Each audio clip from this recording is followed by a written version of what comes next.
What makes a catastrophe so catastrophic? The answer, of course, is in the people it affects. In this video, we're going to venture forth and try to identify the surviving remnant of the Atlanteans. If they do exist, after all, it would be impolite to keep talking about their ancient homeland as if they didn't. I'm pretty sure that was them singing just a moment ago, but let's take things in their order.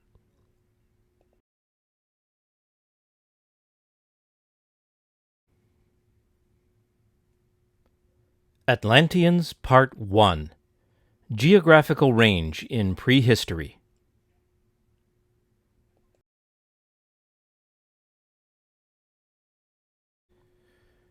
According to the Egyptian priest Sanchez of Sais, the ancient administrative complex at the head of the Nile Delta, as recorded by Plato in his volume we now call the Critias, the Atlanteans comprised a maritime culture of considerable development. Accordingly, despite the destruction of their home city by a natural catastrophe, matching in its details an oceanic bolide strike as described by Sanchez to the Greek statesman Solon, there are likely to be modern remnants of this people not only in Africa, but everywhere their trade routes and battlefronts took them. Some of the combatants as well, in the final battle with the Athenians, are certain to have settled in and around the Mediterranean, instead of following the conflict back to Atlantis, especially in the wake of its destruction. Examples of this settle-in-place phenomenon are well known in military history, from the Alexandrian and Roman eras all the way down to the Napoleonic, and even to the present day if one includes those who return to their region of deployment after discharge. We are therefore likely to encounter descendants of the Atlantean community just about anywhere in and around the Mediterranean Sea.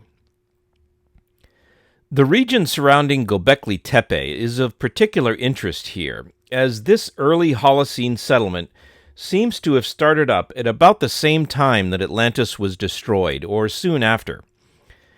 As shown on the map, Göbekli Tepe is safely around the corner, if you will, from the Greek world, and suitably recessed from the Nile Delta to avoid retributions from their erstwhile enemies. In possibly this, but certainly in other ways to be covered shortly, Göbekli Tepe and Atlantis, in archaeological and paleoanthropological terms, if not in life, are sister cities of the first water.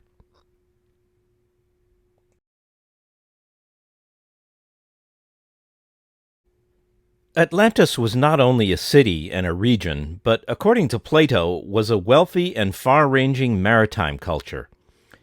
It is inescapable, therefore, that the common populace was a diverse amalgam of locals, immigrants from wider Africa, and foreigners, both traveling and settled.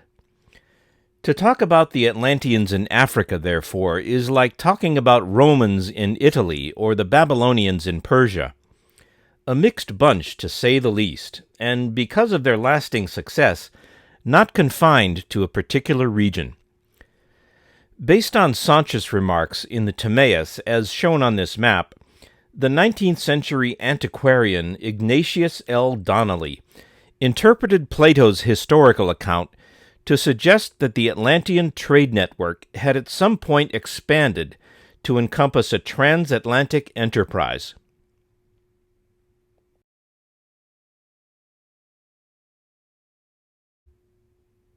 In Volume 1 of this series, we explored how the natural winds and ocean currents favored travel from the Pillars of Heracles to the oceanic access point to Atlantis, along the west coast of North Africa, to those venturing out from the Mediterranean Sea.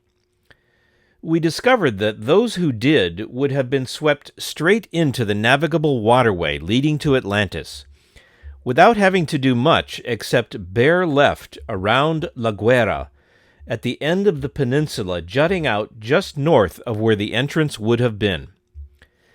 The vertical Canary Current, as we call it today, is known to have been exploited much later by Phoenician trading ships running the same course. But what if some of them didn't bear left, or couldn't because of adverse winds, adverse weather conditions, or simply because the sun had set and they could no longer see the coastline. We know what would have happened, and we can rest assured that not every expedition would have played out according to plan. There would have been many occasions upon which the expedition to Atlantis was caught up in the natural circular flow of the North Atlantic currents. They would have been carried straight across to where the equator strikes what is now the Brazilian coast, straight into Amazonia. Donnelly's antediluvian world suddenly becomes more plausible.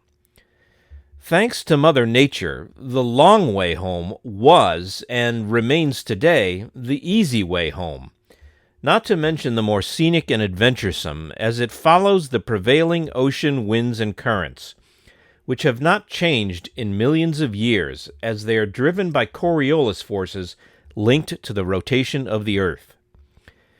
It's the way they would have taken in the earliest days when they had no idea what they were doing, nor where in the world they were going. By the time they figured it out, they would already be seasoned and storied transatlantic mariners with full knowledge of the easiest and most profitable routes to take, complements of the inexorable forces of nature.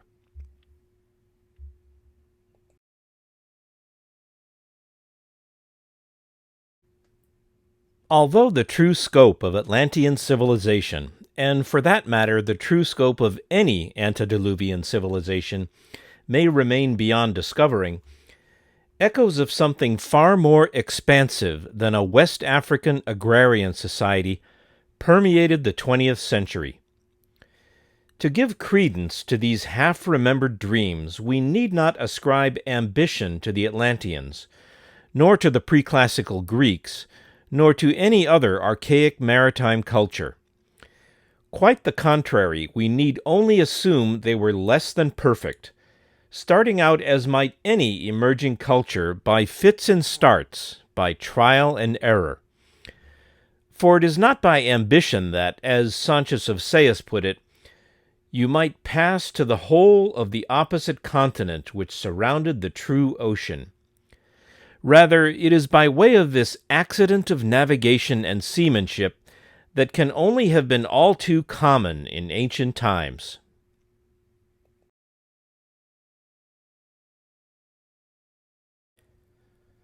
The island was larger than Libya and Asia put together, and was the way to other islands. And from these you might pass to the whole of the opposite continent, which surrounded the true ocean. For this sea which is within the Straits of Heracles is only a harbor, having a narrow entrance, but that other is a real sea, and the surrounding land may be most truly called a boundless continent. Ignatius L. Donnelly wrote of Atlantis and described it as existing in this antediluvian world. According to the timeline recorded by Plato, the antediluvian world of which he wrote was antediluvian at least twice removed, as it ended with its own prior deluge, and existed 9,000 years before Socrates, and therefore 6,000 years before the biblical flood. In the first place, you remember a single deluge only, but there were many previous ones.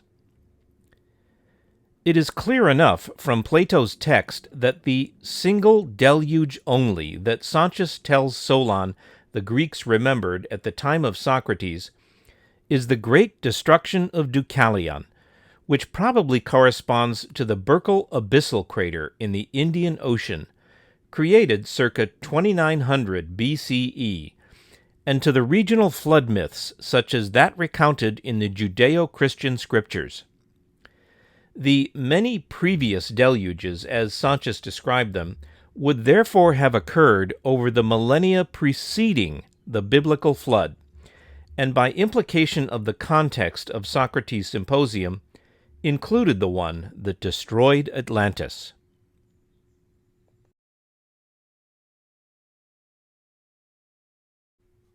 According to the present-day etymology of the word Amazon, it originated in the late 14th century as one of a race of female warriors in Scythia, via Old French, 13th century, or Latin from Greek Amazon, mostly in plural, Amazones, probably from an unknown non-Indo-European word or possibly from an Iranian compound, Hamazan, one fighting together, Watkins. It was later applied to the Brazilian river basin by Francisco de Orellana in 1541, after an encounter with female warriors of the Tapuyas, or as some say, beardless, long-haired male tribesmen, based on the Greek mythos. As there is no consistent origin myth for the Amazons, it is safe to say that the Amazons in Greek mythology are based on antediluvian encounters. As in the case of the Atlanteans themselves, no one then knew exactly who they were or where they came from. This is what one would expect of a myth that originated on the other side of a natural catastrophe that was powerful enough to disrupt the continuity of history and cut us off from such details. As noted in volumes 1 and 2, I do not subscribe to the idea that people just made up stories to fill out their patchy mythology. Rather, that their mythology is patchy because it was disrupted by one or more natural catastrophes that separated it from the earlier threads of lived history that inspired those stories. There have been, and will be again, many destructions of mankind arising out of many causes, said the Egyptian priest Sauntius of Sais to Solon. You, the Greeks, remember a single deluge only, but there were many previous ones. Putting it all together, this would mean that Francisco de Orellana made the same mistake as the hapless ancient Greco-Atlantean voyagers who tried to get from the Pillars of Heracles to the gateway of Atlantis, but were swept westward by the Canary Current and the equatorial trade winds. Later such voyagers with more experience would have taken the same route intentionally, preferring the long, easy, scenic, and decidedly more profitable way home, to the short reversal from the Atlantis gateway back to the Pillars. This short reversal would have had them struggling against both wind and sea, and in case you haven't noticed, spans about the same distance to the north of the gateway as Amazonia lies to the west. Hence the legend of the Amazons would have begun with the warriors of what is now, thanks to Francisco de Orellana, called the Amazon Basin, who entered the Greek mythos at some point before the destruction of Atlantis. This is the only reasonable interpretation when the Amazons were told quite implausibly to have cut off their breasts without further explanation, except that perhaps it made it easier for them to deal with bowstrings and fight like men.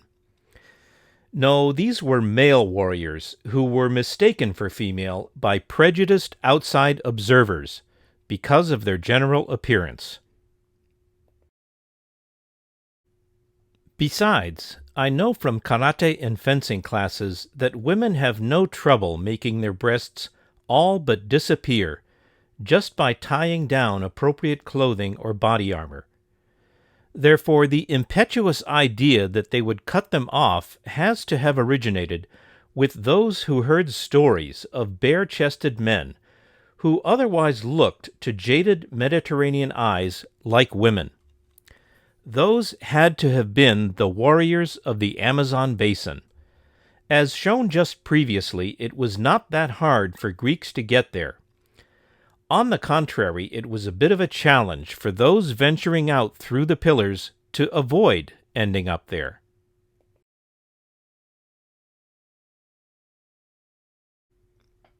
Greek mythology implies that during this enlightened and bustling antediluvian epoch twice removed, Greeks and or Atlanteans alike established transatlantic trade routes, bringing them into contact with the inhabitants of the Amazon basin.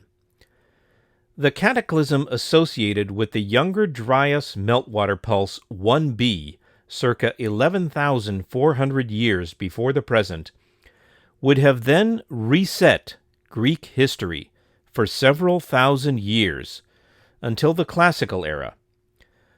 But the legend of the Amazons persisted in Greek mythology until Francisco de Orellana reapplied the name to its original inspiration for the same reason, the appearance of the Amazon warriors, simply because they did not exhibit the traditional cold-weather European gender signals.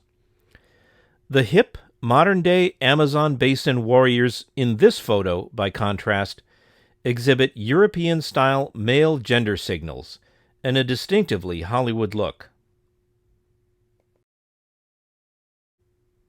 It should be understood that the Greek and European conceptions of the Amazons, such as those depicted here, present a Greek or European bias, for the same reason, for example, that figures wearing spectacles appear in certain works of art produced during the Italian Renaissance, paintings whose settings predated the invention of such wearable visual aids. Similar cultural biases also underlie medieval and even modern depictions of Jesus of Nazareth as a white European. The artists projected their own culture and sensibilities onto their subjects, uncaring of the anachronistic result. Remember, the artists of the past had to sell their work too. Who wants to buy art that fails to glorify the home team to the customer's satisfaction? Besides, an abyss of many thousands of years separated the classical era from the half-remembered antediluvian world twice removed, in which any Mediterranean or Atlantean mariner would have actually seen an Amazon warrior in antiquity. Few, if any, visual records would have survived this abyss of time and the many intervening destructions of mankind described by Sanchez of Sayas. This left the artisans of the classical era to reinvent the Amazons in the image and accoutrements of their own society.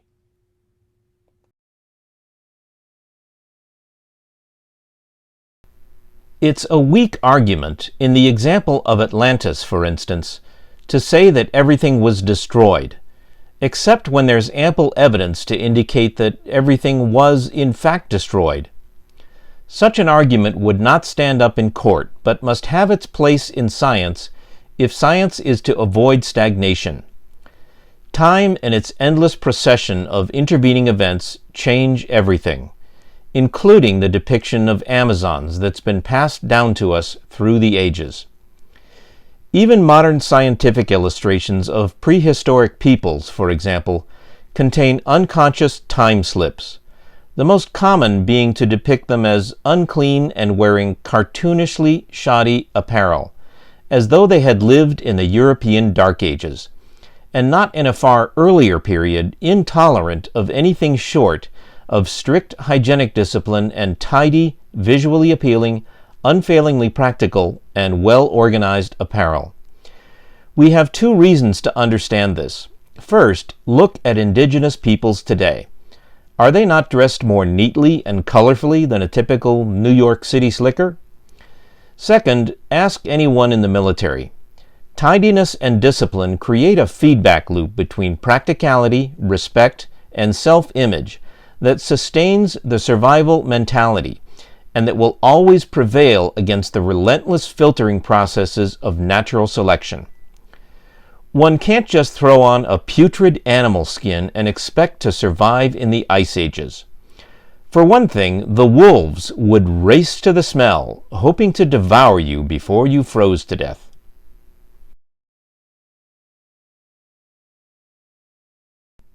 Regardless of the size and extent of the Atlantean trade network, it is inescapable that the common populace was a diverse amalgam of locals, immigrants from wider Africa, and foreigners, both traveling and settled.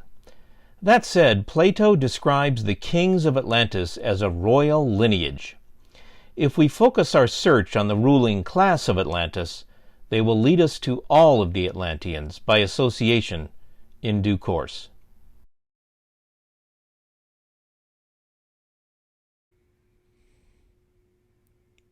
Atlanteans Part 2: Social Development.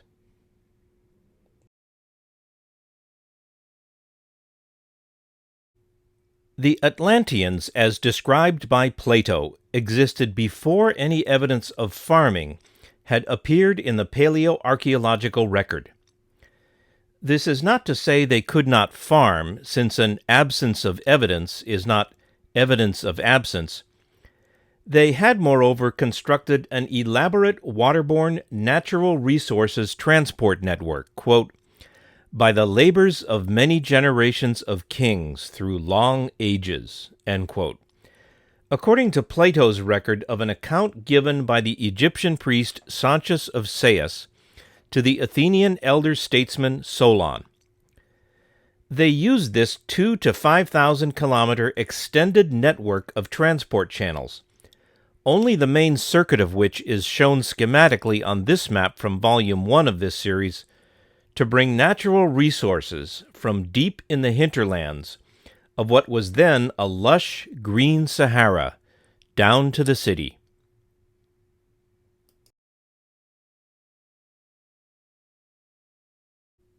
In his academic paper, The Development of Human Societies, Mohammad Rabi identifies three main stages of social development as emerging human societies form and mature.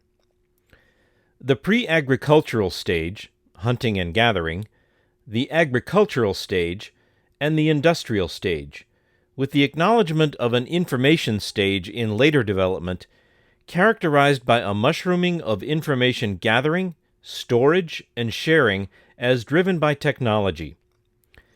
But the information stage really rests on the back of the industrial stage, so that makes 3 stages total.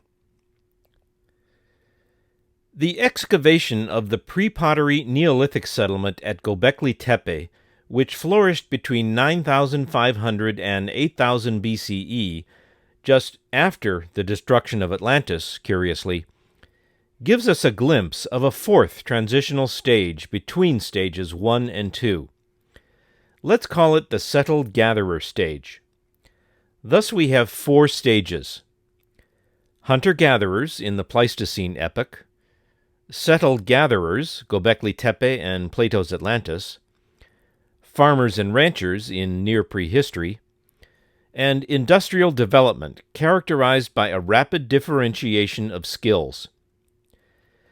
The settled gatherer stage depends heavily on an abundance of resources that are geographically accessible to the main settlement, and is doomed to fail as these resources are consumed by the rapidly growing settlement. Failure in this case, in the absence of natural catastrophes, simply means the development of farming and an agrarian lifestyle, a normative transition from settled gathering to farming and ranching.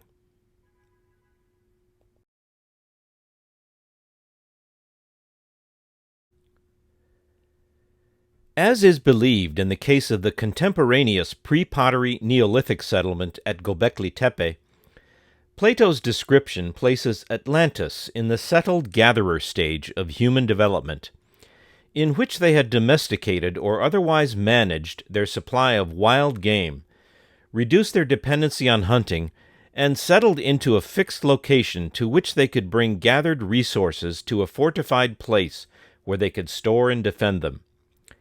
As Critias put it according to Plato, there was an abundance of wood for carpenter's work, and sufficient maintenance for tame and wild animals. Moreover, there were a great number of elephants in the island, for as there was provision for all other sorts of animals, both for those which live in lakes and marshes and rivers, and also for those which live in mountains and on plains, so there was for the animal which is the largest and most voracious of all. This tells us the Atlanteans were providing for these beasts out of their abundance, even as they provided for themselves out of the same abundance. What else could they do from there except launch a pan-Mediterranean and transatlantic trade network? The statuary of Göbekli Tepe carves a similar picture which, together with its location at the eastern extremity of Atlantean power in antiquity and overlapping timeline of occupation, strengthens the possibility that the same peoples occupied both settlements. This, if it bears out, and their contemporaneous occupation in any case, makes Göbekli Tepe a proxy for learning more about Atlantean society than is revealed by what remains in the Western Sahara after the destruction of Atlantis.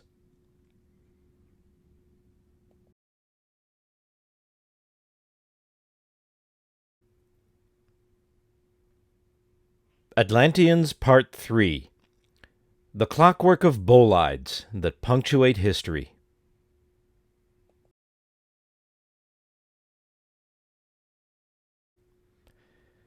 So, who were the Atlanteans? The Wikipedia article on Atlantis at the time of this posting still declares that, quote, Atlantis is a fictional island mentioned in Plato's works Timaeus and Critias as part of an allegory on the hubris of nations, end quote. Therefore, officially, the Atlanteans never existed. If they had, we'd next have to wonder what happened to them. Then we'd have a lot of work to do in bolide deflection that we didn't have when basking in the bliss of ignorance, philosophizing and waiting for Godot like Samuel Beckett's Vladimir and Estragon. Godot, in this context, of course, would be a Goldilocks impact, as defined in Volume 1. A bolide impact severe enough to spur us into preventive action against the next bolide impact, but not so severe as to hurl our Earth-crossing object interception and deflection capabilities once again out of reach. Note lastly in this article the scathing dismissal of any and all attempts to understand the historicity of Atlantis, which takes aim in particular at Ignatius L. Donnelly's book, The Antediluvian World. This dismissal is about to receive a withering counterbarrage of corroborating evidence in support of the map in this book, which we saw earlier and will revisit in due course, even if not of particular claims he makes in the text. Hopefully this counterbarrage will have its intended effect before the next physical barrage of incoming bolides settles the argument, after it's already too late to act preemptively in the defense of our lonely, drifting, and eternally vulnerable island Earth.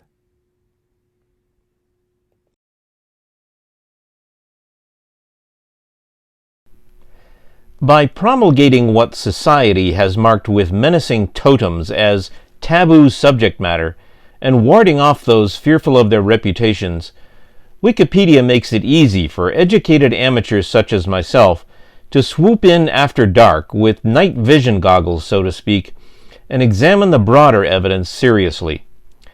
Academic institutions get the most grant money when their principal investigators stay in their corners and dig deep but not broad.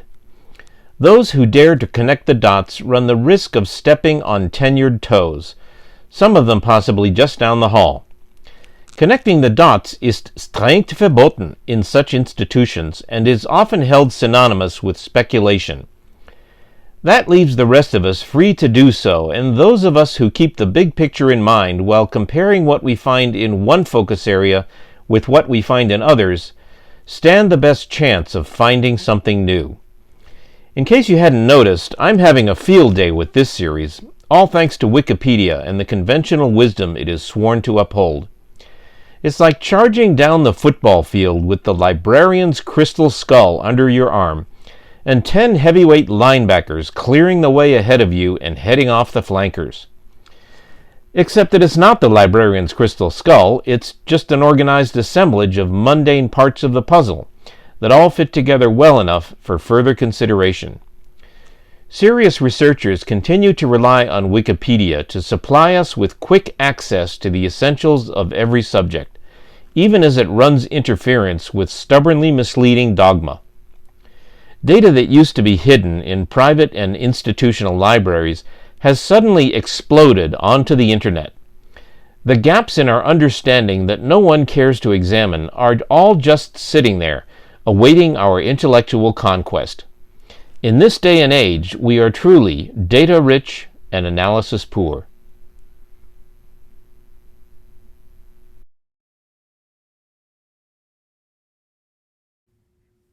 Whereas just when you and other nations are beginning to be provided with letters and the other requisites of civilized life, after the usual interval, the stream from heaven, like a pestilence, comes pouring down, and leaves only those of you who are destitute of letters and education. And so you have to begin all over again, like children, and know nothing of what happened in ancient times, either among us or among yourselves. As for those genealogies of yours which you just now recounted to us, Solon, they are no better than the tales of children. In the first place, you remember a single deluge only, but there were many previous ones. There's no good excuse for ignoring evidence, but the official blindness to Atlantis today is rooted in the natural catastrophes that punctuated the eons, creating abyssal voids between us and this long-lost civilization. Sauntius of Sais knew this as well as anyone, thousands of years ago, as recounted by Critias at Socrates' Symposium. He rained heavily on Solon's childish parade of Greek genealogy, but spoke the truth.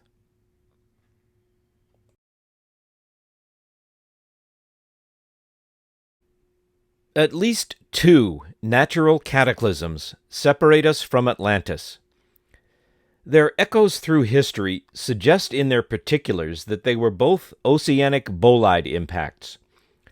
The one that destroyed Atlantis circa 11,400 years ago, corresponding temporally to the Younger Dryas Meltwater Pulse 1b, and the Burckle impact circa 5,000 years ago, corresponding in the regional flood myths to the biblical deluge, and to what Sauntius of Sais called the Great Destruction of Deucalion. Natural catastrophes on this scale can be expected to create blind spots and long gaps in the historical narrative. We must therefore turn to alternative sources outside of academia for information on the modern remnant of this mysterious antediluvian maritime power.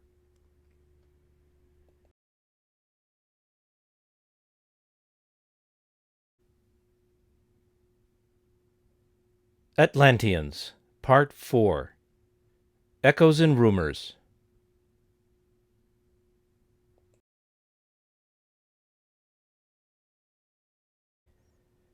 In his 19th century book on Atlantis, whose map we have already seen and will later compare to a genetic analysis, Ignatius L. Donnelly may have been the first researcher of European descent to propose the Tuaregs as, quote, the best representatives of the Tamahus, noting that Egyptian records name the invaders described by Sauntius of Sais as Tamahu, which Donnelly notes is not Egyptian. Tamahu sorts well with certain Tuaregi cognomens we shall examine in due course. Last but not least, Donnelly may also have been the first modern researcher to read Plato's account of the destruction of Atlantis correctly, as proceeding from eyewitness accounts of a bolide impact, a prospect which is not even controversial in the context of modern astronomy and astrophysics, but which could only have been regarded in 1882 as pulp fiction is regarded today. Having lived in a time before such claims could be persuasively made or thoroughly understood, Donnelly has been labeled a fringe scientist for his efforts. The surprising part is that this label has persisted to this very day. The truth of the matter is that Donnelly's literacy and scholarship are abundantly evident in his ability to comprehend and synthesize a wide range of source materials. Like his German contemporary Heinrich Schliemann, whose work we noted in Volume 1, Donnelly based his research on an abiding trust in the words of ancient authors. While neither of these two figures was entirely competent by today's standards, neither are they our contemporaries, having lived and worked more than a century ago in a different world that was far less developed, both scientifically and technically.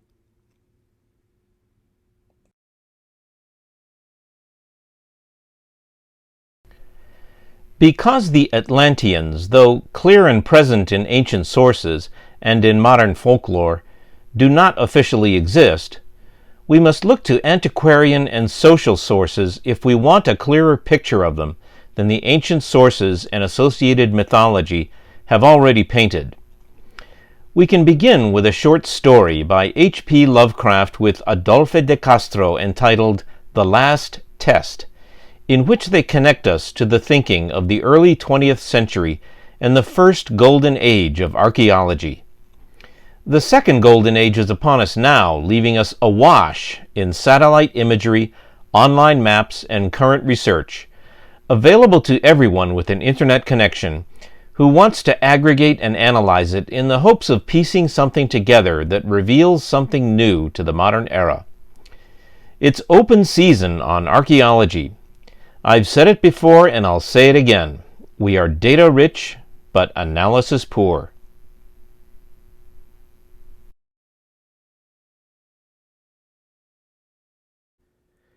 Enter Howard Phillips Lovecraft, a devoted antiquarian and author of many a now classic weird tale during the 1920s and 30s, whose fixation with the legend of Atlantis formed a recurring thread in his stories, either directly or allegorically. Lovecraft today enjoys a robust cult following to rival that of Nikola Tesla, Isaac Asimov, or Frank Herbert. As we read Lovecraft's stories, we find places here and there where the story of Atlantis threads its way into view, sometimes only for a single sentence, and others as the focus or inspiration of the story, before threading back out of sight, but never for long before re-emerging at another turn of the plot or in another short story. This tells us that Atlantis was anything but taboo in Lovecraft's time. On the contrary, it was a subject of free and open inquiry, as well it should remain today.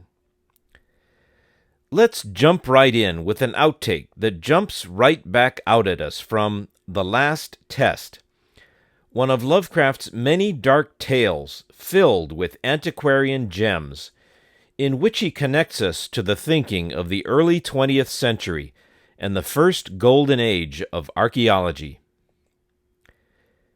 In Lovecraft's story, he mentions in passing the mysterious Saharan Tuaregs, whose descent from the primal race of lost Atlantis is an old archaeological rumor.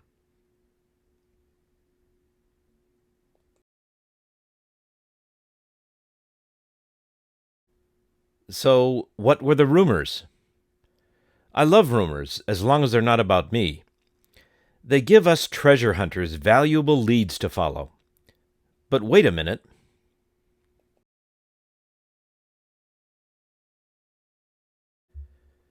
Lovecraft's understanding of the fate of Atlantis was no different from the modern one, up to now at least. In a great many of his stories, published in a popular early 20th century periodical entitled Weird Tales, Lovecraft seems to gravitate back to the dark mystery of Atlantis, sometimes placing it under the Sargasso Sea, as in this illustration of his short story, The Temple, and at other times staging what I read as an allegory of the vanished metropolis under the sands of the Sahara, as in this illustration inspired by The Nameless City. Never sure of its location, but always aware of its influence on modern culture.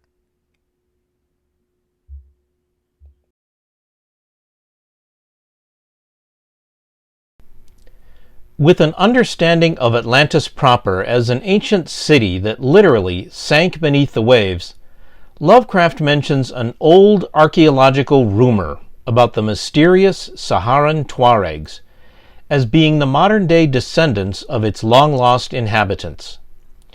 What's going on here anyway? Had someone already spotted the Reshat structure and made the connection? Who introduced the notion of continental desert traders and pastoral nomads as the descendants of the inhabitants of a sunken island in the open ocean? As noted previously, that would have been the influence of Ignatius L. Donnelly and his book on the antediluvian world in the previous century. But that just begs the question of why Donnelly, on such tenuous evidence, believed the Tuaregs to be the diaspora of Atlantis, given that he understood Atlantis to have been an island in the open ocean, according to the prevailing interpretation of Plato in his day. His reasoning, as noted at the beginning of this part, hung on a single mention of the cognomen Tamahu in the Egyptian records. There's more to what Lovecraft's characters have to say on this subject, but let's first have a look at how our understanding of the location of lost Atlantis has recently undergone a dramatic and revolutionary change.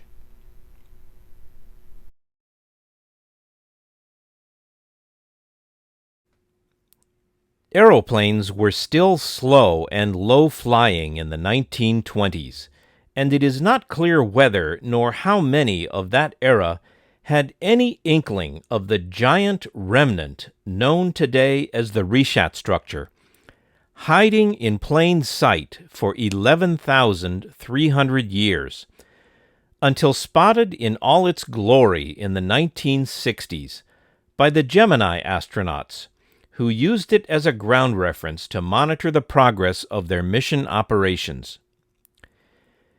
In 2008, Greek researcher George Serantitis put forward the idea that the Reshat structure was the location of Atlantis, supporting his contention with an intensive reappraisal of the translation of Plato's text.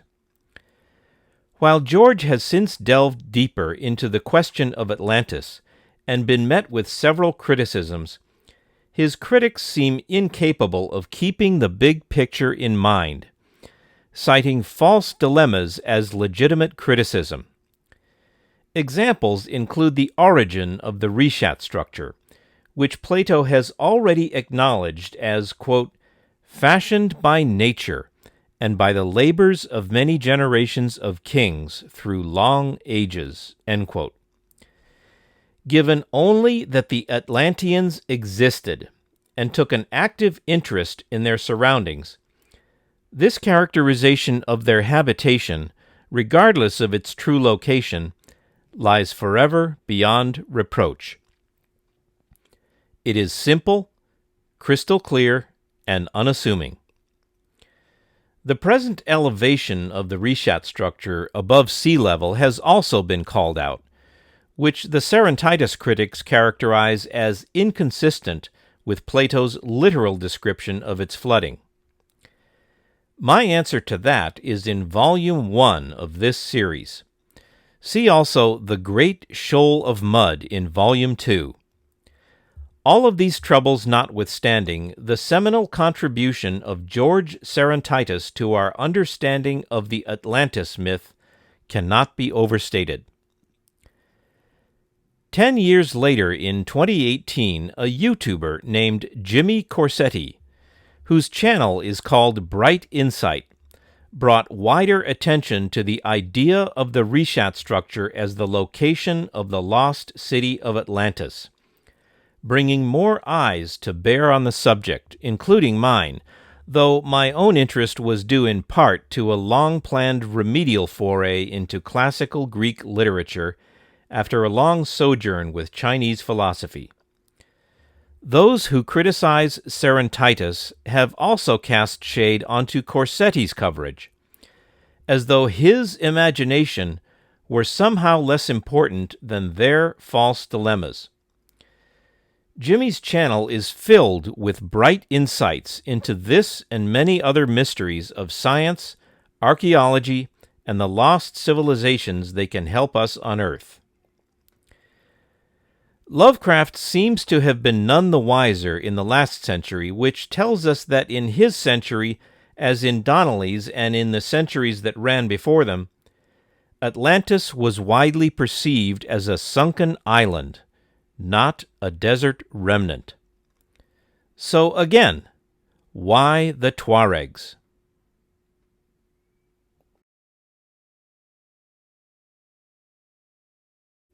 Further on in H.P. Lovecraft's The Last Test is another mention of the Tuaregs, as his protagonist Dr. Alfred Clarendon muses to his longtime associate, Governor James Dalton, "The world is cursed old, James, and there have been whole chapters lived and closed before the dawn of our organic life and the geologic eras connected with it." This fanciful comment reaches implausibly far into the past, but Lovecraft's protagonist soon follows it with something more poignant about Atlantis. It had a colony, though, that didn't sink, referring here to Atlantis. And when you get too confidential with one of the Tuareg priests in Africa, he's likely to tell you wild tales about it. Tales that connect up with whispers you'll hear among the mad llamas and flighty yak drivers on the secret tablelands of Asia.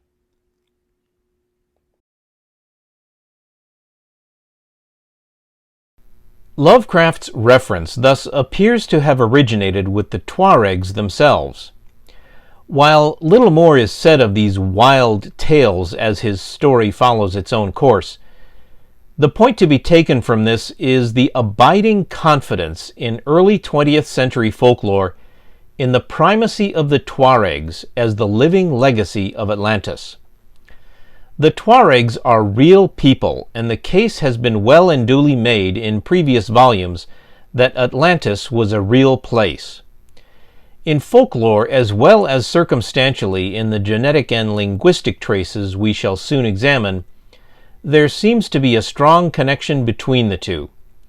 A connection that doesn't end with the Tuaregs, as they seem to have ranged far and wide, as we shall also examine in due course. Meanwhile, if anyone has the slightest idea of what our dear friend H.P. Lovecraft is talking about to do with these wild tales, please let us know in the comments. Especially you living Imashigan out there. If you've got stories, we all want to hear them. The older, the better.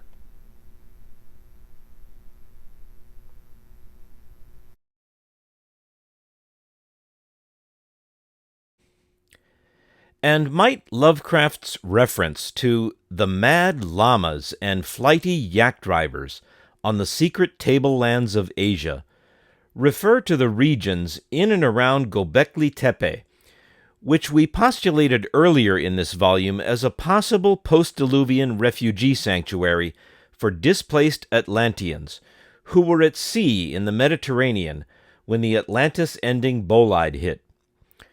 Surely a large fraction of this avidly maritime population would have been out and about at any given moment at the peak of their civilization. As noted above, the settlement at Göbekli Tepe appears to have gotten started at just around the time Atlantis was destroyed.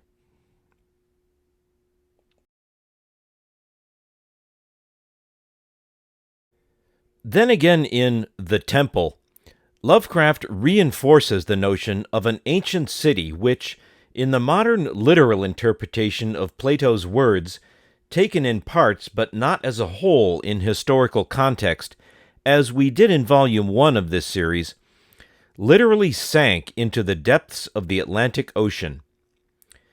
A stranded German submarine commander then stumbles upon it in 1917, at least in his dying hallucinations, ending his message in a bottle with a declaration of intent to don his diving suit and enter that primal shrine, that silent secret of unfathomed waters and uncounted years.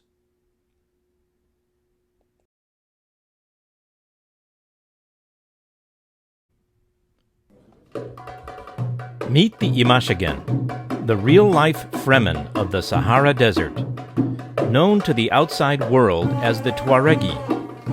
And yes, they do indeed refer to themselves as the Freemen. And yes, they do indeed inhabit a vast desert country that once overflowed with lakes, rivers, forests, megafauna, magnificent scenery, and endless bounty that in due course will return to its former state, with or without the Ma-Di and the sandworms, as the 26,000-year precession of the equinoxes completes another cycle. Oops, how did those get in there? Looks like I've got them muddled. But yeah, that's what Frank Herbert's Dune is really about, isn't it? The parallels are just too close for coincidence. Frank was in on the legend too, and he turned it into a sci-fi allegory of the Imashegen and their long-lost utopian society, overflowing with lakes, rivers, grasslands, forests, and the bounty of nature. Who knew?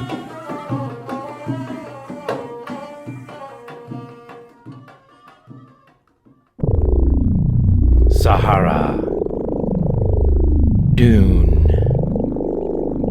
desert, well, desert.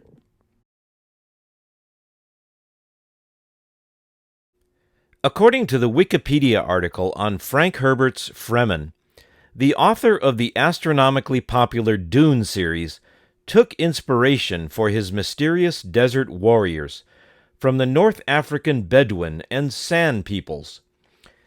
In the climatological courses of their ancient history, however, the Fremen more closely resemble their neighbors to the west, the Imashegens, not to mention the apparent semantic intent of their preferred cognomen, the Free Men. In Herbert's stories, the Fremen were the native inhabitants of the planet Arrakis, Dune, and held legends of a time when water was abundant and Arrakis a paradise. I wonder if Frank Herbert knew about the African humid period, or about the 26,000-year precession of the equinoxes that will one day bring on another one. He did live, after all, in much the same early 20th century world that seemed to have had a stronger purchase than modern science is willing to embrace on the enduring Atlantean mythos.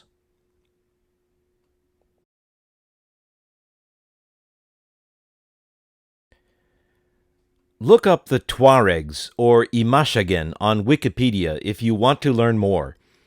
You'll find more gems, including this one. The Tuareg term for a Tuareg man is Amajag, variants Amasheg, Amahag.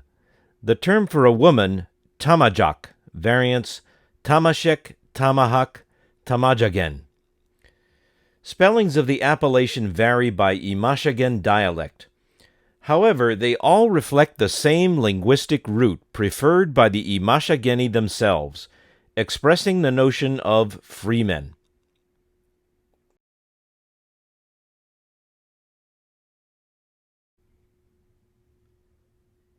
Atlantians Part 5. Geographical Range Today.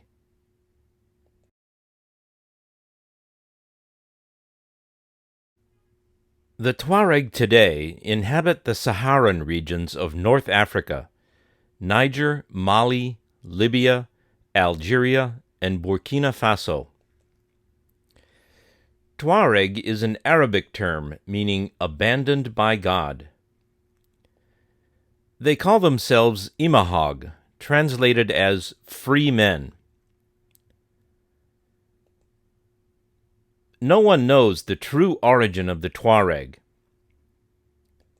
where they came from, or when they arrived in the Sahara. Reputedly of Berber descent, the language of the Tuareg is Tamashek, with their own script known as Tifinagh, thought to have ancient Libyan roots. Their numbers are unclear, but estimates range between 300,000 and 1 million. The Tuareg were recorded by the Greek historian Herodotus in the 5th century BCE.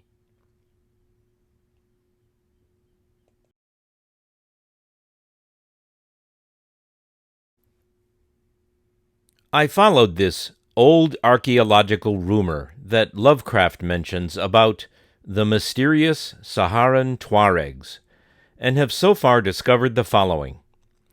1. Here we see the current geographical distribution of the Imashegen. Call it confirmation bias, but this present-day territory is not inconsistent with where we would expect the surviving remnant of the Atlantians to have retreated to in the wake of the purported deluge that turned Atlantis, marked by the star, once connected to the Atlantic Ocean by a navigable waterway, into a shoal of mud. Bolide impacts the Atlantic Ocean just offshore. Splash curtain rears up into the stratosphere and beyond, spreading out over West Africa. Millions of tons of seawater fall out as a catastrophic deluge. Atlantean civilization is washed away overnight. Scant few survivors retreat eastward into the hinterlands. Reading the story as an oceanic bolide impact followed by a deluge lasting at least a full day, the city would have been first submerged by a temporary flood zone, due perhaps in part to the immediate effects of the splash curtain, then transformed into the shoal of mud as deluge runoff overflowed the Atlanteans' own resources transport channel above the city, as illustrated in Volume 1, and washed untold megatons of mud into the city proper, thus filling up the once navigable waterway for the next 11,400 years. Based on a cursory examination of the current topography, the Bolides splash curtain and/or the ensuing deluge and runoff cataclysm would have wiped out anything west of this present-day Imashegen territory, leaving nothing of value to return to save scant treasures buried so deeply as to be inaccessible. Their once semi-tropical paradise was washed away overnight. With most of the large vegetation gone, it then dried up into a desert over the ensuing 5,000 years, as the Milankovic cycles ran their course, and the latest of many green Sahara epochs drew ever so slowly to a majestic close.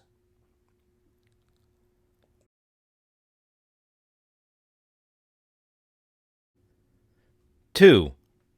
Stepping back from their current geographical distribution, we can distinguish the Imashegen and Berbers, of which they are a subgroup, from most other North African peoples more simply, in that they are nomadic and stateless. One cause of statelessness is to have been displaced. As noted previously, their wider cognomen translates as abandoned by God. One way to arrive at this stateless condition is to have had their state destroyed at some point, by an oceanic bolide impact, for example. Circumstantial? Confirmation bias?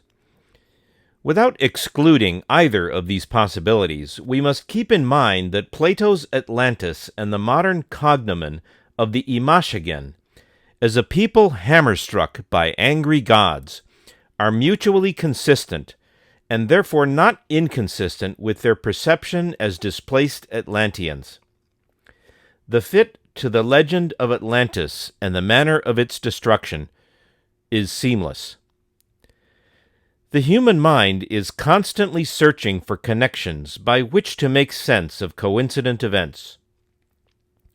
The pre-classical Athenians, the Atlanteans' military and economic adversaries, made sense of their destruction by playing up their complacency and hubris in the eyes of the gods. Researchers like me seek to connect known causes with known effects, knowing that nature abhors a vacuum. That's what disconnected events are, after all, effects without causes, a vacuum of understanding.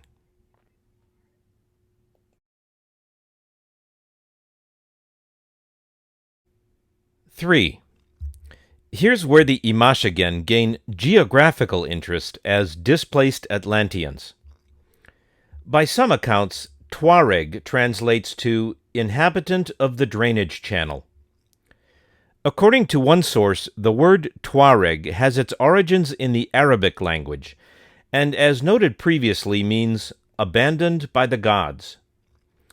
Other sources argue, however, that the word is derived from Targa, a city in the southern Libyan region of Fezzan, the location of a major drainage channel, and that a Tuareg is an inhabitant of that city.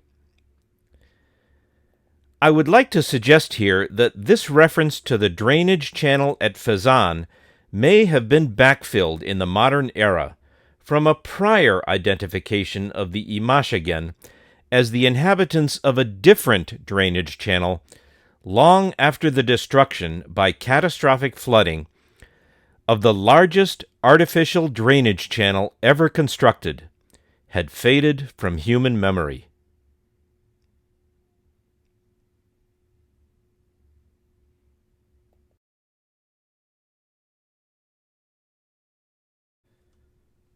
Four.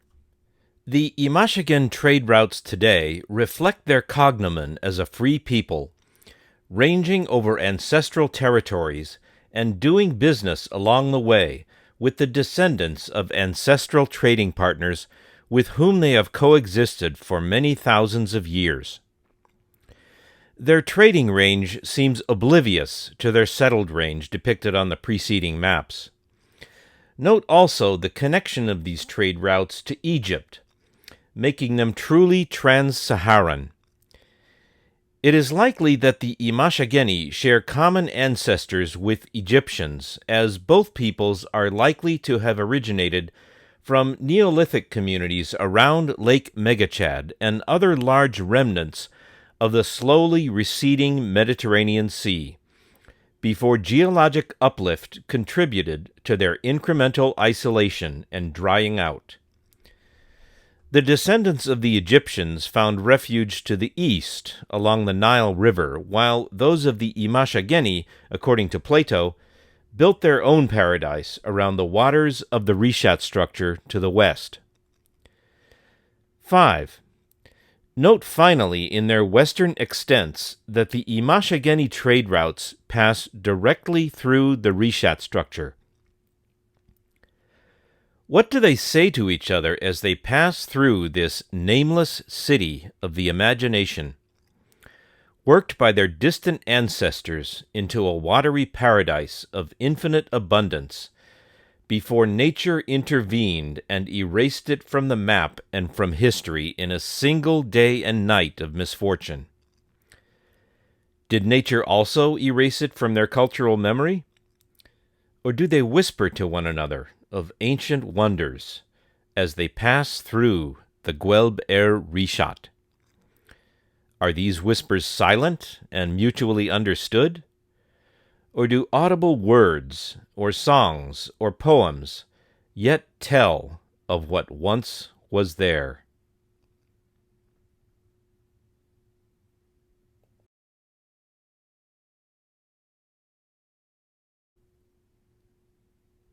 Atlantians, Part 6. Genetics.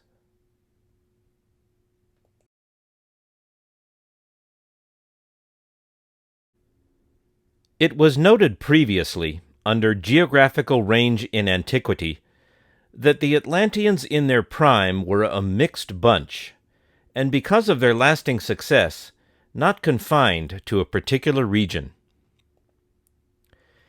That said, Plato describes the kings of Atlantis as a royal lineage.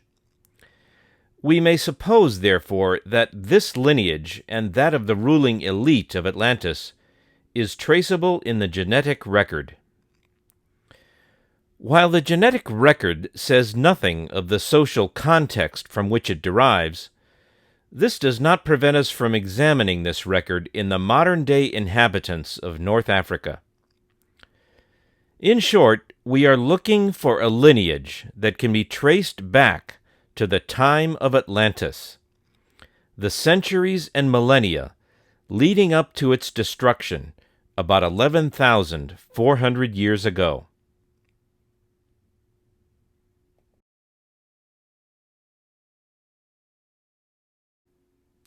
Put on your lab coats and pocket protectors, 'cause we're going in on a fantastic voyage down to the molecular level, deep into the mesmerizing world of genetics and three-dimensional haplogroup proximity charts.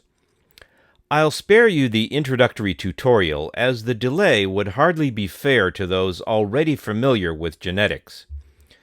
Suffice it to say that we're comparing the strands of DNA we find in pinprick blood or tissue samples from one group of people to those we find in another group, to determine how closely related they are. According to the referenced research paper, E1b1b, dominated by the Berber marker, or M81, is the most common paternal haplogroup among the Tuareg. It reaches frequencies of up to 100% in some parts of the Maghreb, and is dominated by its subclade E-M183. M81 is thought to have originated in North Africa up to 14,000 years ago.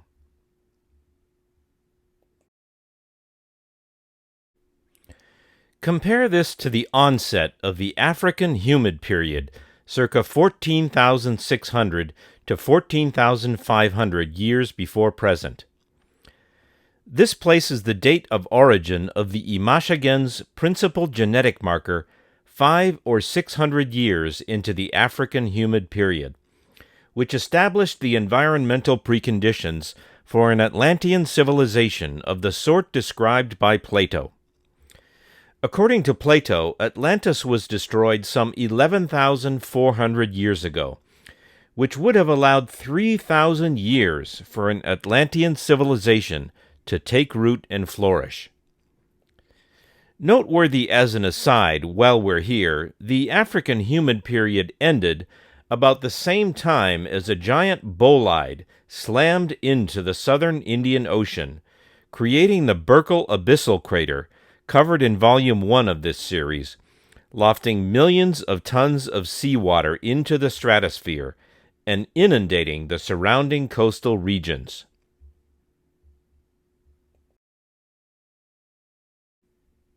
Not surprisingly, modern-day Imashagens show a close genetic proximity to their immediate neighbors, the South Saharan Africans.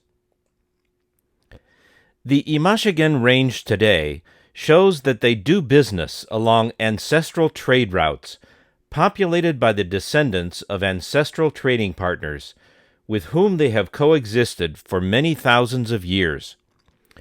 This includes South Saharan and Sub-Saharan Africans, as well as East Africans as far as Egypt.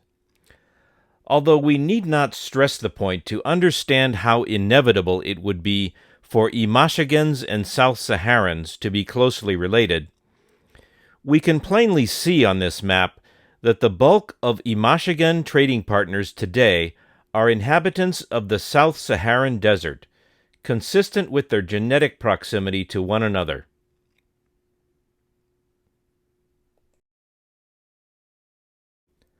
The next closest genetic proximity of the Imashagans is to Spaniards, which also ties them into Plato's narrative as the inhabitants and rulers of diverse islands in the open sea, presumably referring to the Canary Islands between the Atlantic coastal access to Atlantis and the Pillars of Heracles. The Egyptian priest also mentions that the twin brother of Atlas obtained as his lot the extremity of the island towards the Pillars of Heracles, facing the country which is now called the region of Gades, meaning Cadiz, Spain, in that part of the world.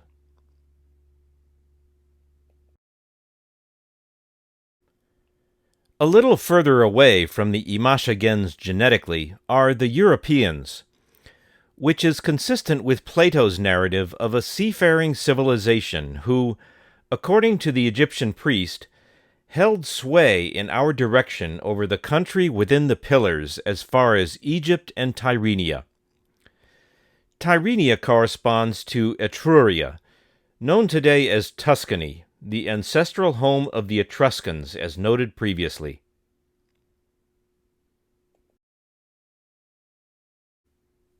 Note also the genetic proximity of Imashagans to East Asians and Turks, which sorts well with the aforementioned excerpt from The Last Test by H.P. Lovecraft, one of our fallback antiquarian sources, for whatever they're worth, which tells of Tuaregi legends, tales that connect up with whispers you'll hear among the mad llamas and flighty yak drivers on the secret tablelands of Asia.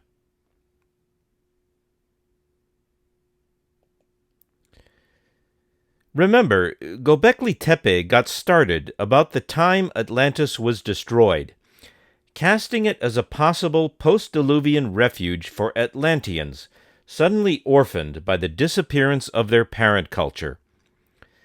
This timeline sorts well with the modern genetic proximity of Imashagans to East Asians and Turks, although seizing upon this genetic proximity could be construed as confirmation bias in favor of an ancient maritime society that Plato called Atlantean. It should be noted finally that Turkey and East Asia are very far from the western Sahara Desert. Hence the geographic distance fails to account for the genetic proximity, leaving us with the legend of a wide-ranging maritime civilization that we don't see in the present day, and must therefore ascribe it a place in history whose antiquity is also beyond the range of our purview. As has been shown thus far, we have such a legend well in hand. It should be noted as an aside that Göbekli Tepe seems to have been abandoned as abruptly as it was founded. Lying low to the coast in the farthest eastern inlet of the Mediterranean, Göbekli Tepe would have been particularly vulnerable to, as Sanchez of Sayas put it, the extraordinary inundation which was the third before the great destruction of Deucalion, and to any others not specifically mentioned by the Egyptian priest in Plato's Critias.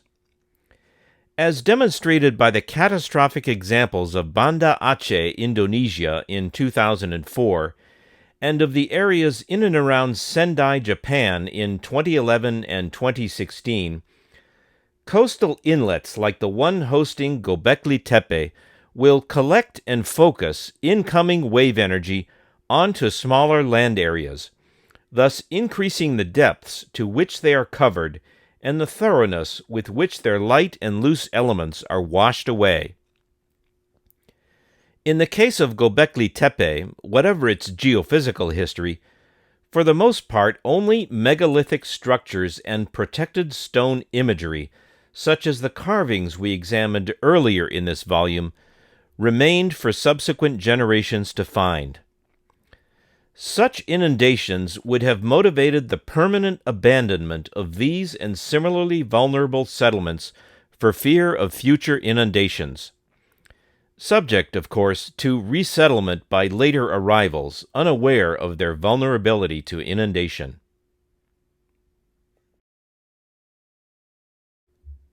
Imashegen society in the modern era has been confined to the Sahara Desert. So, where did all these genetic traces come from? We are forced to look for past mixing, and the story of Atlantis provides just the lead we need to start searching out anthropological and linguistic support for what we can plainly see in the genetic record. And what on earth are the Cayapa Indians of Ecuador even doing on this chart? Not to mention the Colorado Indians of North America. I'll bet you never saw those coming. It looks like our 19th century antiquarian has been getting a bad rap by his critics, at least where his map is concerned. Those old archaeological rumors must have been really flying in 1882 before the cacophony of academia and conventional wisdom drowned them out. From the whimsical to the scientifically corroborated. First, we needed to keep an open mind with plenty of room for Ignatius L. Donnelly's map of the antediluvian world. Then we needed the genetic analysis.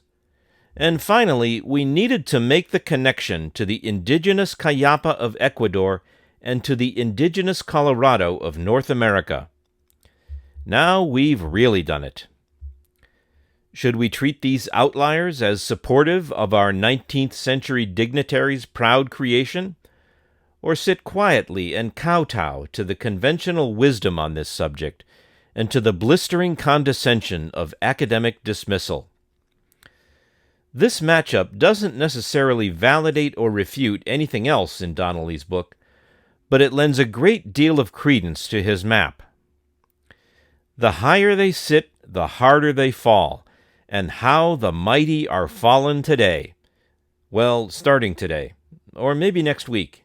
You know how it goes.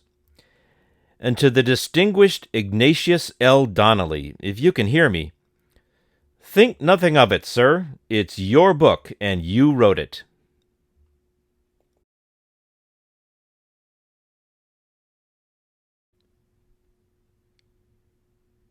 Atlantians Part 7. Linguistics.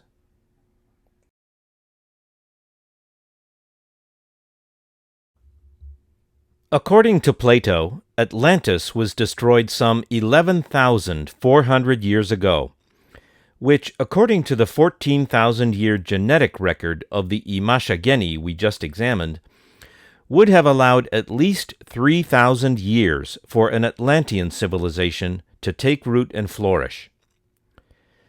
The linguistic lineage shows North African as the common ancestor to Egyptian and Chado-Berber. This is consistent with the notion of a common ancestor of the Egyptians and the Chado-Berbers developing in pre-dynastic North Africa, around Lake Megachad and other littoral vestiges of the slowly receding Mediterranean Sea. In this social development and migration model, one group then migrated east as Lake Megachad began to shrink and became the Egyptians, while another migrated west and became the Chado-Berbers. This latter group then shows a linguistic lineage through Libyan to Tuaregi, and thence to the modern dialects of the Imashageni.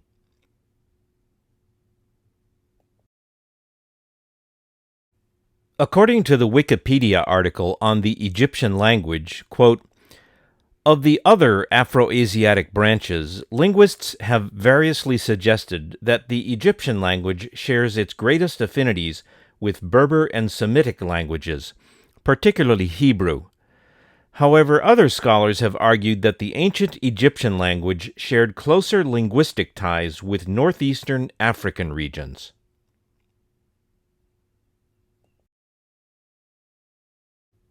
In an Arab news article dated 28 May 2005, entitled A Tuareg Folk Legend, quote, the Tuareg are actually pastoral nomads who speak Tamashek, a Berber language written in an ancient alphabet known as Tifinagh, which is related to ancient Egyptian.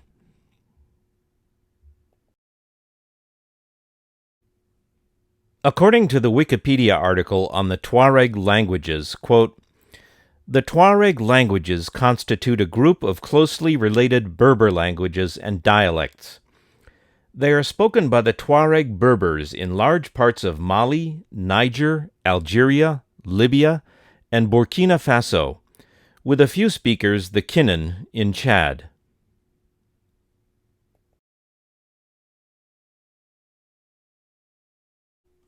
Any relationship of archaic Egyptian to the Berber language family links it to Imashageni, which is among the Berber family of languages. In the geological ages leading up to the African humid period, during which Atlantean civilization was at its peak, according to Plato, giant lakes, many of them originating as inundations of what is now the Mediterranean Sea, predominated what is now the Sahara Desert, until geologic uplift raised the northern reaches of Africa to their present levels. Along with the concurrent progression of long-term climatological cycles to be reviewed shortly, this gradual geologic uplift of the African tectonic plate explains the presence of ancient fossils, of whales and other sea creatures who were trapped in the lakes as they were sealed off from the Mediterranean, as well as the extensive salt deposits from which nomadic traders such as the Imashageni still derive a living. The various peoples would have followed the remaining water, the Proto-Imashagens to the semi-tropical wetlands to the west, and the Proto-Egyptians to the Nile Valley in the east. Whether both peoples originated on the shores of Lake Megachad and other giant lakes in prehistoric times and expanded east to Egypt and west into the diminishing western Green Sahara, or whether both migrated westward from the Fertile Crescent to find and settle, each their own vision of the Promised Land, are questions even now being explored by archaeologists, anthropologists, and linguists. In the time of Plato's Atlantis, some 12,000 years ago, it is easy to guess that Atlanteans and Egyptians would have found little difficulty in communicating with one another. As the land between them rose up and dried up, this communication would have increasingly taken place over maritime routes rather than trans-Saharan, thus shifting trade, migration, and commerce into the seafaring antediluvian golden age of classical Platonic legend. At the same time, the Egyptian, Berber, and Imashagen languages would have begun to drift apart as the increasingly harsh climate of the Sahara Desert drove wedges between them.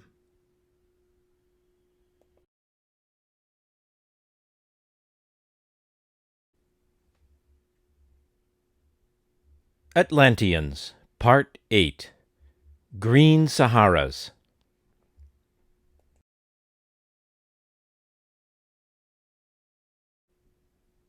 Plato is made easier to take seriously by considering the assertion of Larasawanya and his co-authors, who identified 230 AHPs over the last 8 million years. In their 2013 research article, Dynamics of Green Sahara Periods and Their Role in Hominin Evolution. AHP is the scientific acronym for African Humid Period, of the sort that existed in the time of Plato's Atlantis, more popularly known as Green Saharas. These periods of moist air, lush plant growth, and a land of plenty for the peoples and creatures of North Africa recur over long periods due to the combined effects of concurrent and overlapping climate cycles. Knowing that a green Sahara was in full swing during the height of Atlantean civilization as described by Plato, we need not doubt his description of a thriving maritime culture living in the midst of what Critias described at Socrates' Symposium as infinite abundance. In these data from The Greening of the Sahara, Past Changes and Future Implications by Francesco S.R. Pausata and others, we can see 8 or 9 green Saharas in just the last 230,000 years. The black trace in the upper chart shows the greenhousing effects of CO2 radiative forcing over the past 230,000 years, based on core samples taken from a key site to be shown on the next screen. The red trace plots the concurrent precession of the Earth's rotational axis, which periodically changes the midsummer zenith of solar radiation and the latitude of the seasonal monsoons. Dips in the red trace mark periods of more direct summer solar radiation, which is conducive to the greening of the Sahara Desert. The combined effects of these changes affect the ozone depletion potential, whose concurrent changes are shown in the lower chart in units of atmospheric force applied to the Earth's protective ozone layer. Peaks in this trace mark transient periods of increased ozone depletion, which contribute to the greenhouse effect by admitting more solar radiation into the lower atmosphere. Ozone levels are ultimately self-regulating in the absence of sustained destructive pressures such as those exerted artificially by the chlorofluorocarbons used in refrigerators, air conditioners, and household aerosol sprays before government oversight reined in the use of these chemicals.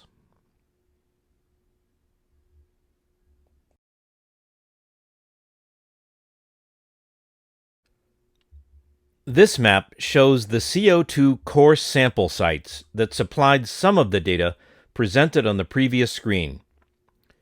Historical green Saharas were inferred in part from the ozone depletion potential data gathered from these sites.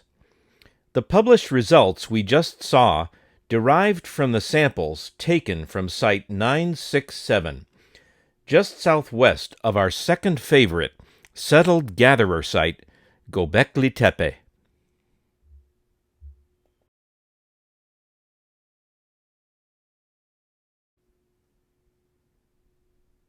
Atlanteans Part 9, Orichalcum.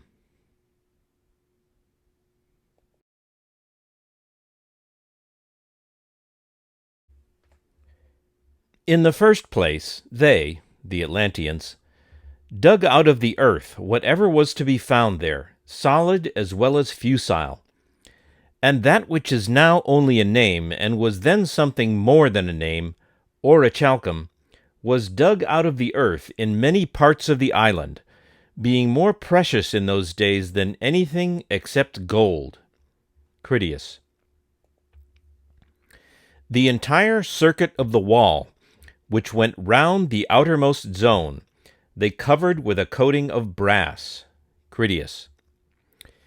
Now, if Critias describes here what I think he describes, this amounts to the brass needed to coat a city perimeter wall having a circumference of about 58 kilometers, which is, well, one hell of a waste when you could have armored many a fighting legion and fitted many a sailing ship with all that brass.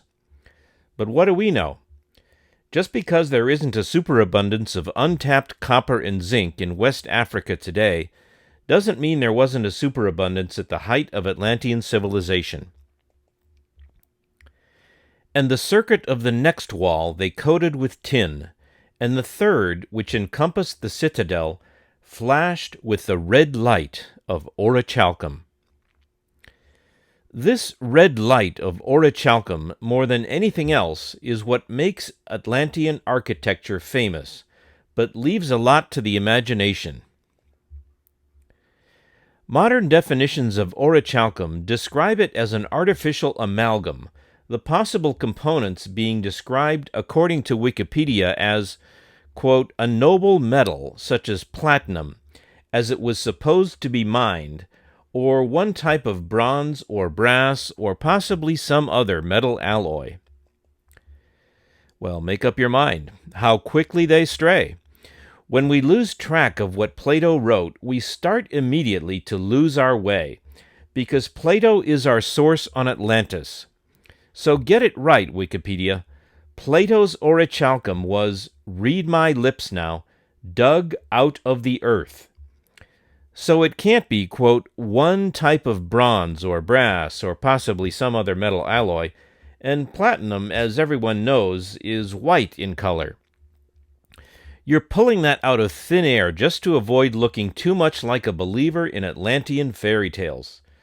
So let's go back to Plato, the science professor of classical antiquity, and behave like the diligent students he expected us to be. It's not difficult to track down the Platonic definition of orichalcum. Critias describes it as, quote, dug out of the earth in many parts of the island, which tells us flat out that it was a natural mineral. After volumes 1 and 2, we pretty much know to our own satisfaction precisely where Atlantis was. So all we have to do is go back to the Wikipedia article on the Reshat structure and review what modern geologists have found there.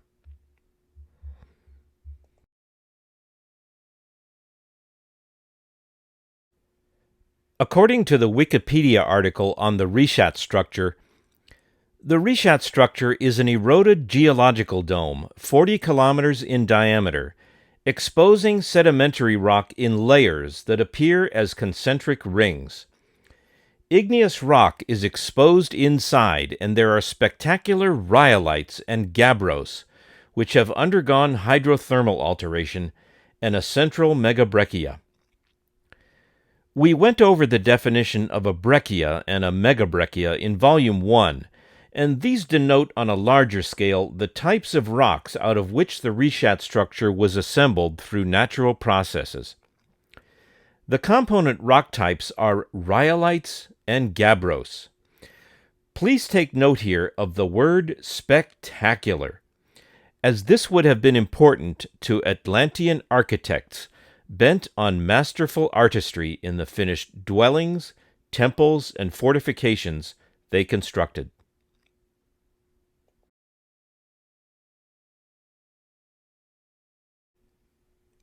Let's look at some rocks now. Wikipedia describes a gabbro as, quote, a coarse-grained, mafic, intrusive, igneous rock formed from the slow cooling of magnesium-rich and iron-rich magma into a holocrystalline mass deep beneath the Earth's surface. Slow-cooling, coarse-grained gabbro is chemically equivalent to rapid-cooling, fine-grained basalt. Much of the Earth's oceanic crust is made of gabbro, formed at mid-ocean ridges. Gabbro is also found as plutons associated with continental volcanism. Due to its variant nature, the term gabbro may be applied loosely to a wide range of intrusive rocks, many of which are merely gabbroic. By rough analogy, a gabbro is to basalt as granite is to rhyolite. Gabbros can be interesting, informative, and evidently even spectacular to a modern geologist. To an Atlantean architect, however, whatever else their virtues, it's safe to say that gabbros fall short of spectacular.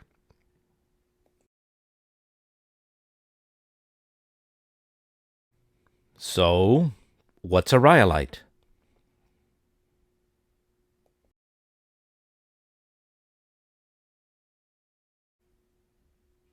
Hello, I see red.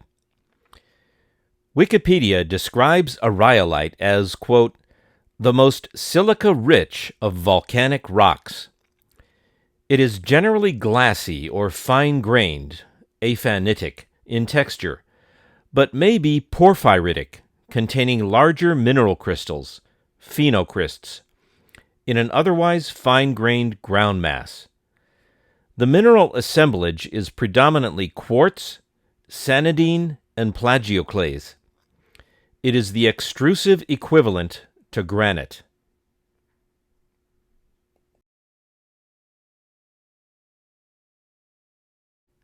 The mineral assemblage is predominantly quartz, sanidine, and plagioclase.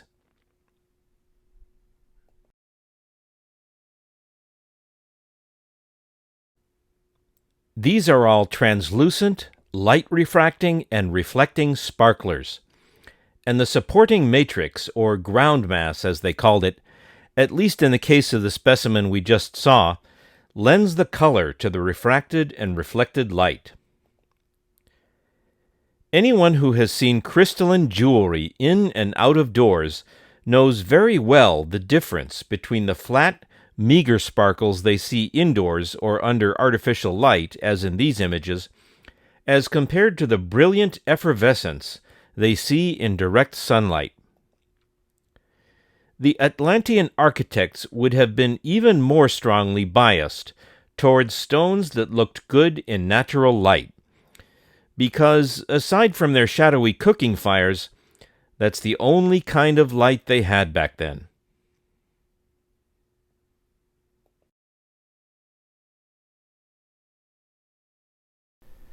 Critias describes a lot of work being done, quote, through the labors of many generations of kings through long ages, end quote.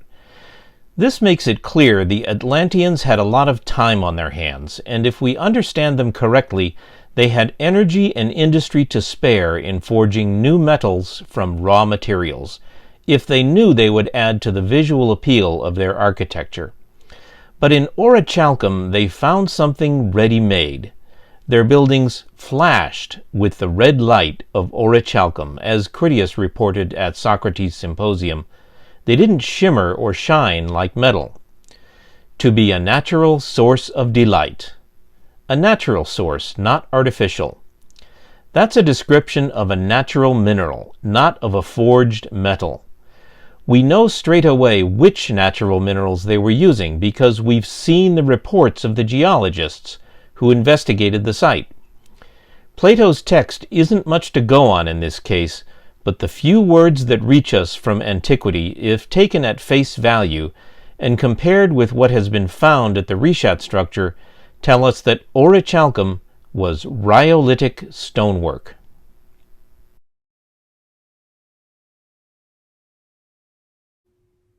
In order to appreciate the natural beauty of Atlantean rhyolites, we would have to build something ourselves with those found at the Rishat structure and see firsthand why the Atlanteans loved to build with them.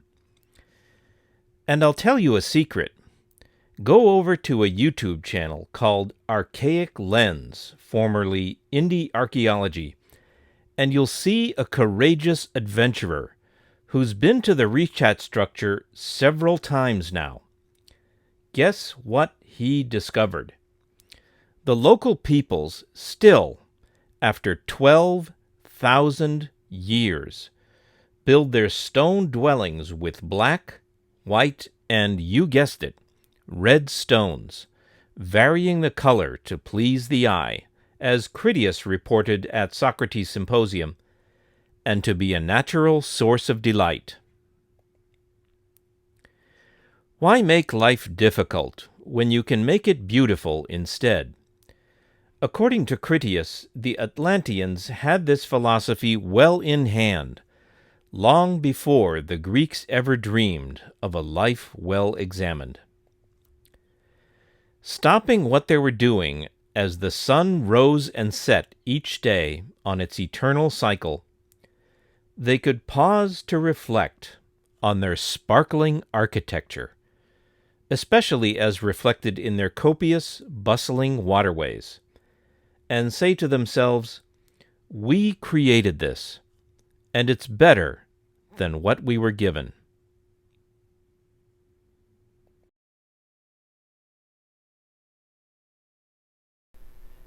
It's hard to know, across a civilization-ending natural catastrophe, the limits people may have pressed, in the before time as it were, and the extent to which they expanded those limits as their civilization flourished. The great Atlantic bolide impact circa 9,400 years BCE that destroyed Atlantis, not to mention the great Indian Ocean impact circa 2,900 BCE, lofted untold millions of tons of seawater into the atmosphere, leading to expansive and protracted deluges of literally biblical proportions that wiped away most of the physical evidence of such civilizations and almost our cultural memories of them as well. As detailed in Volume 1 of this series, Plato's description matches in its details those of an oceanic bolide impact, details that were not understood in his time, and that could therefore only have originated from surviving eyewitnesses.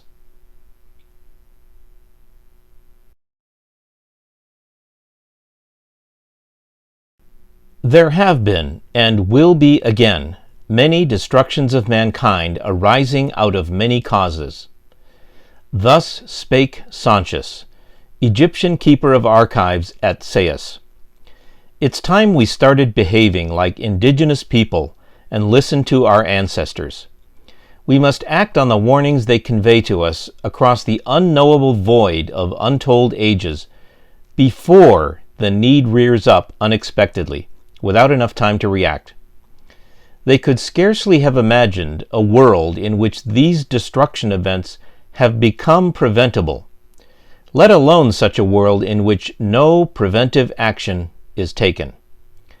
The Fermi paradox has many solutions, but this one becomes obvious the closer we look at it. The ancients would have liked to have known at least this much, but it's 2 levels removed from their grasp. The prospect of prevention on the one hand, and the ultimate horrors of insanity, complacency, and inaction on the other.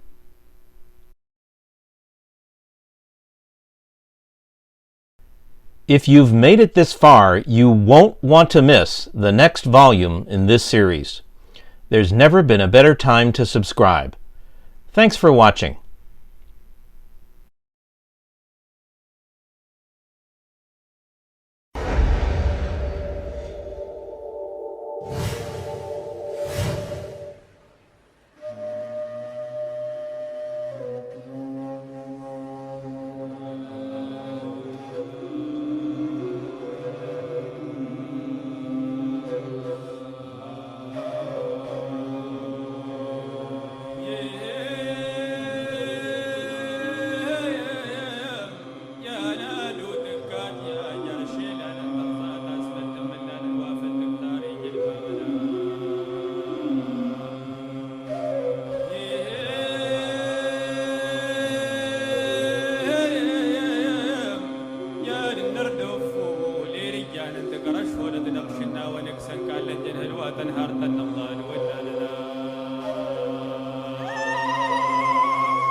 سقلي غاتت جارو تكون تناجعنا كورت السنستواتك غبي بجاجي نبا واليغا